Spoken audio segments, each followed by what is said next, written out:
ராதே ராதே நமஸ்காரம்.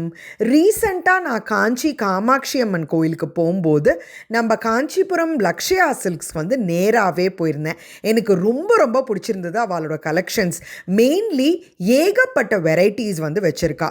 இவா வந்து ஹோல்சேலர்ஸ் ப்ளஸ் மேனுஃபேக்சரர்ஸ்.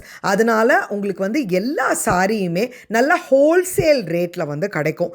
இவாள்கிட்ட சாரீஸ் பார்த்தேன்னா 299 ருபீஸ்லேருந்து பட்ஜெட் ஃப்ரெண்ட்லி சாரீஸ், கிஃப்டிங் சாரீஸ்ன்னு சொல்லிட்டு நிறைய வச்சுருக்கா. அதை தவிரையும் நீங்கள் வந்து கல்யாணத்துக்கு நல்லா கிராண்டாக வந்து pure handloom, pure silk Kanchipuram வாங்கணுன்னா கூட இவாக்கிட்ட ஏகப்பட்ட ஆப்ஷன்ஸ் இருக்குது. கஸ்டமர் சர்வீஸும் ரொம்ப நல்லா இருக்குது. அங்கே ஒர்க் பண்ணுறவாலாம் நம்மளோட நீடை கேட்டுன்னு நம்மளுக்கு என்ன மாதிரி சாரீ வேணுமோ அதெல்லாம் நிறைய வந்து எடுத்து போடுறா. ஸோ எனக்கும் வந்து செலக்ட் பண்ணுறதுக்கு வந்து ரொம்பவே வந்து இன்ட்ரெஸ்டிங்காக இருந்தது. எனக்கு பிடிச்ச 4-5 சாரியை நான் வாங்கிட்டு வந்தேன். நீங்களும் வந்து காஞ்சிபுரம் போகும்போது கண்டிப்பாக லக்ஷயா சில்க்ஸை செக் அவுட் பண்ணி பாருங்க.